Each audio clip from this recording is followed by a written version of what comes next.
Wealth inequality has been in the news very frequently over the past couple of years.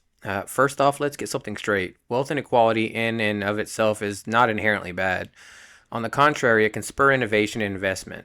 For example, we can all agree that a Walmart cashier does not deserve to have as much wealth as Bill Gates. However, wealth inequality is only beneficial if two conditions are met. First, the people who control the majority of the wealth must not abuse it. Second, the people at the bottom must have a decent standard of living. Unfortunately, neither of these conditions is currently being met. Incomes for people at the bottom have been declining year after year, while incomes for the wealthiest individuals in society are soaring. Additionally, many wealthy individuals misuse their wealth in harmful ways. Some bribe politicians and business partners, extort others, commit fraud, launder funds, make highly risky investments, or provide risky loans that destabilize our economy. These actions exacerbate the problem and make wealth inequality a pressing issue. At present, wealth inequality is a significant concern, arguably one of the biggest challenges we face as a society. So how should we address it? The gap between the top 10% and the middle class is over 1,000%. That increases another 1,000% for the top 1%. Per PolitiFact and others, in 2011, the 400 wealthiest Americans have more wealth than half of all Americans combined. Usually, the solutions put forth by politicians are so complex no one can understand them, let alone implement them. Politicians think to be acceptable, a solution must be complex. Not true. Sometimes the right solution is simple and maybe even counterintuitive or hard to implement. Consumers pay too much for products and services that provide excess profits to the rich. There should be better transparency on the real cost of products and services. We already have labels for nutrition in the country where the product is made. A good proposition is adding more information to the label. Here's an example of some of the items that can be placed on a label on all products and disclosed for all services. 1. The actual percent of the cost that is contributed toward profit. If we knew this, most of us would not purchase anything with excessive markup. I think 10% or less is a fair profit.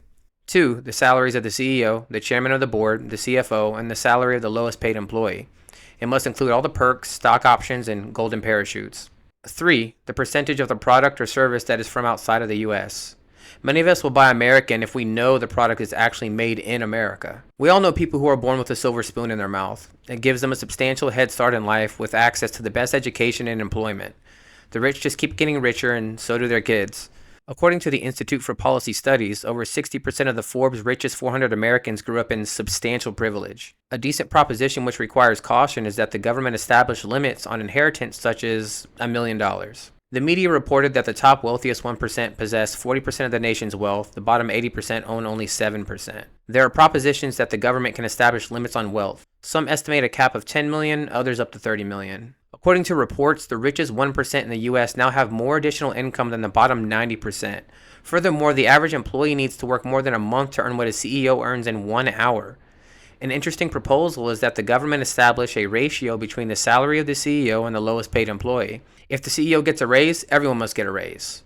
All for-profit companies must have profit sharing as well. While there are many propositions and more such as improving the education system, establishing a universal basic income, also known as UBI, improving the healthcare system, reforming the prison system, scaling back intellectual property rights, licensing laws, ending financial bailouts, corporate welfare, and pursuing anti-inflationary monetary policies, there really are only two real solutions which solve the crux of the problem in my humble opinion. Those are more aggressive taxes on the highest earners or a revolution. Wealthy people in America screamed and yelled when FDR said he would do it, claiming a hike from 25% to 90% would crash the economy. But instead, that top tax rate kicked off the first middle class to encompass more than half a nation's population in world history.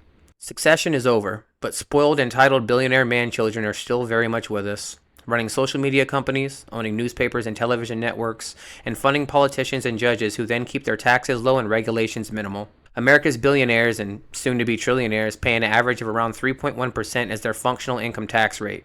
As a result, America is the most unequal developed society in the world. The last time severe poverty and extravagant wealth coexisted in such extremes as today in this country was during the 1920s and 1930s.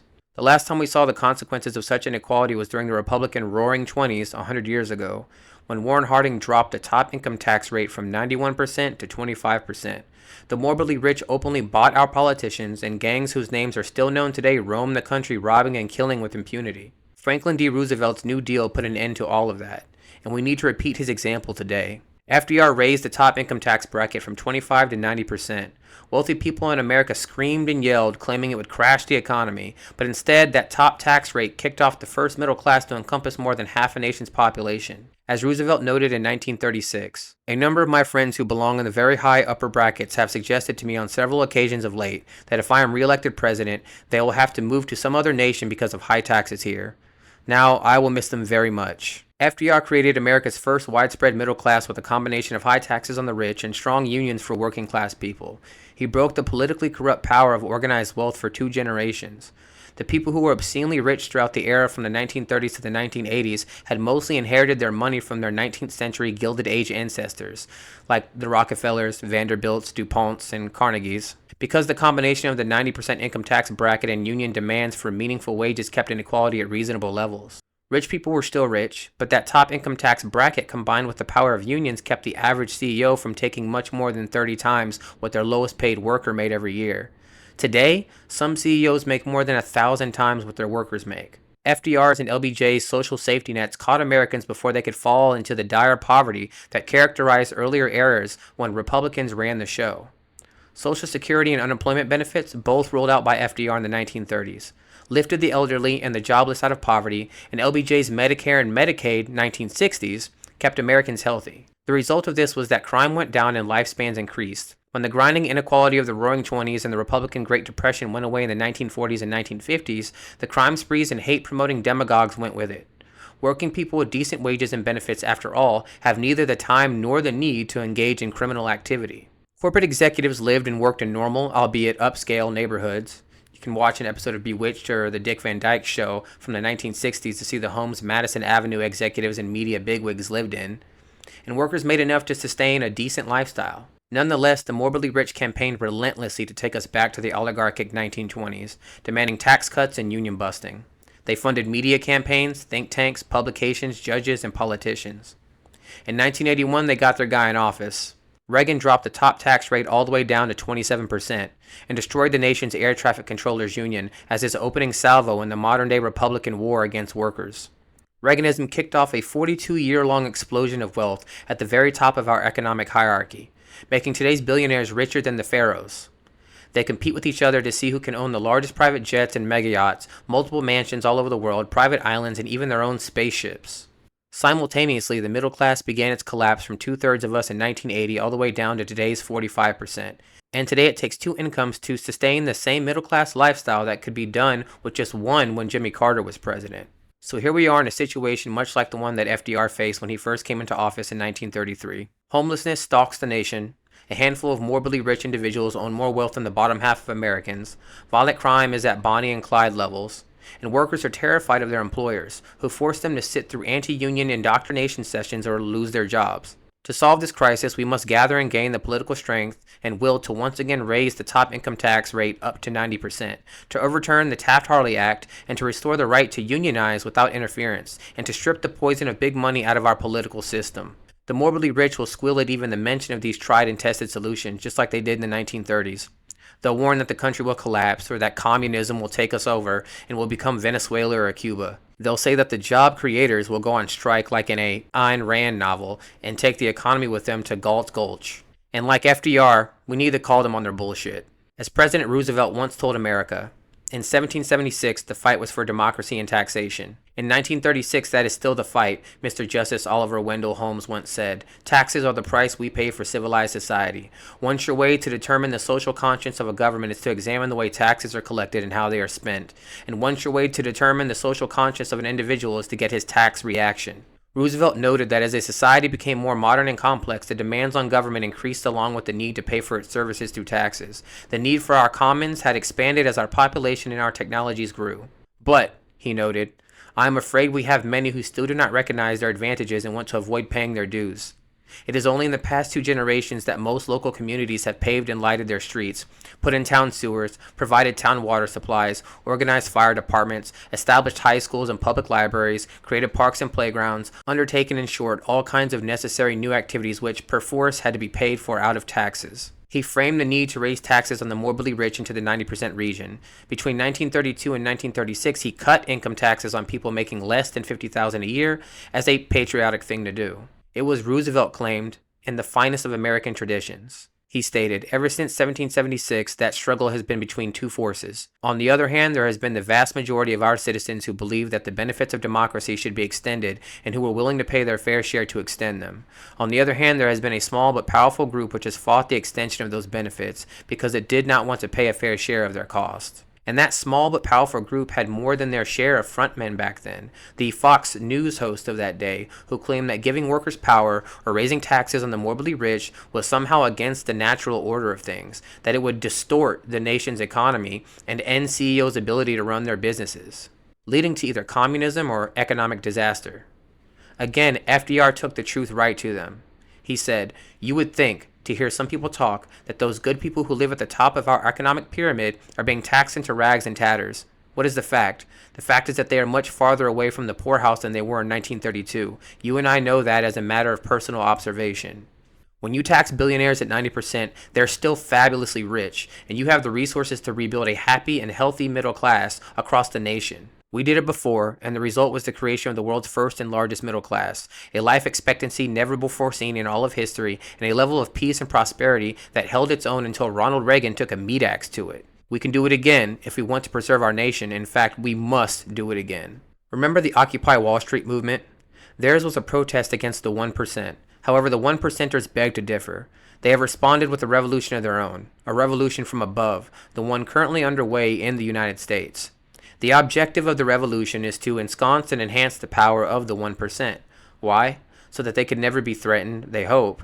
Viewed in this light, the revolutionary fury evident in America's cities manifests that desire. Tactically, the best defense is offense. Since the 1% were called out as the source of all evil in the United States, they responded with a revolution of their own. Who are the 1%? They are America's rulers. They are billionaires, big tech, or really big anything, Wall Street bankers, Madison Avenue, greedy capitalists, and so forth. Angelo Codevilla calls them our oligarchy. They exercise their will through a net of foundations and NGOs. It is customary to excoriate George Soros for the havoc he wreaks in the world, including the U.S. For example, it is he who threw the lifeline to Black Lives Matter first. This was not a gift to the African American community, but rather to self-appointed leaders, who are also self-proclaimed trained Marxists, out to destroy everything in a fiery revolution, including the nuclear family. Such a philanthropic eccentricity has now become ubiquitous. 18 powerful blue-chip companies such as Amazon, Gatorade, Microsoft, Airbnb, Cisco, Tinder, and Nabisco have threw millions of dollars at BLM. Of course, the giant enterprises hope to, if not control, then at least encourage and propitiate the revolution. Strategic donations to various groups, the more radical the better, keep the revolutionary flame going and fuel the fury of destruction in our cities. Historically, enabling a revolution is not a new or unusual phenomenon. A rather large chunk of the liberal elite, including the richest and most privileged and not only intellectuals, served as the engine of revolution in its early stages these past 2 centuries and more. For instance, this concerns the cadet branch of the ruling Bourbons, the House of Orleans, who before 1789 marched in the forefront of the revolution. In Russia before 1917, a large portion of the aristocracy supported the entrepreneurs and financiers connected to the liberal constitutional democratic party. They all felt giddy about the revolution. They wanted the overthrow of the Ancien regime to enhance and ensconce their power. The French and Russian elites both naively believed that they were perfectly capable of controlling the frenzy and ferocity of anarchy and the Marxist revolutionary demon. In the United States, the liberal oligarchs likewise delude themselves that they have Antifa, BLM, and other red squads under their heel. It is a dangerous delusion indeed. What do the oligarchs have in common with run-of-the-mill hardcore grassroots revolutionaries, Marxists, anarchists, and other assorted reds? Well, in the first place, they all tend to subscribe to cultural revolution, and particularly the sexual revolution. Its most important symbol is freedom below the belt. From abortion on demand through pedophilia to all sorts of alternative lifestyles, the 1%ers and the anarcho-socialists have not met a pathology they do not like. Anything that undermines traditional society is fabulous for them. The more that is destroyed of our culture, the better for the future of revolutionary construction. The tabula rasa yields to a red dawn in a paradise on earth, which then invariably turns into the killing fields. But that's not in your handy cliff notes on Marx, Bakunin, Alinsky, and other comrades. In the second place, the billionaires and the grassroots revolutionaries hate capitalism. It may appear paradoxical, the 1% usually made their money or inherited it thanks to capitalism. However, whether because of fashionable guilt or radicalism cheek, many an heir to a stupendous fortune has disavowed the system and the ancestors that made them wealthy. On the other hand, at least some of the nouveau riches suffer from the so-called sudden wealth syndrome, which makes them similar to those with old money guilt. Most of the 1% are in bed with the government. Therefore, they no longer need to strain themselves to maintain their domination. They do not have to compete. They lobby to thwart competition through laws and regulations as well as through credit denial. Their monopolistic grip is ironclad. Any startup not to their liking will be either starved into oblivion or absorbed by the Borg through acquisition. They also exercise control through censorship, speech codes, and political correctness. Try to publish anything they disagree with on social media such as Facebook or Instagram, you will be blocked. Try to send a link they dislike on X or Threads or Blue Sky, they'll ban you. Try to create a hub that threatens their interests, they'll deplatform you. So why a revolution? As mentioned, it is necessary to ensconce and enhance the power of the 1%. This must be done because the various other methods of control have failed to bring about permanent security for the oligarchy. The American people cannot be trusted. First of all, the oligarchs are vastly different than the people they rule over. Their value system is opposite to that of an average American. Their ideas on social and cultural issues, including the role of the state in the life of the nation, the family, religion, or patriotism, tend to be the polar opposite to what we consider to be beautiful, good, and true. Simply put, the 1%ers neither identify with nor like the values that most Americans hold.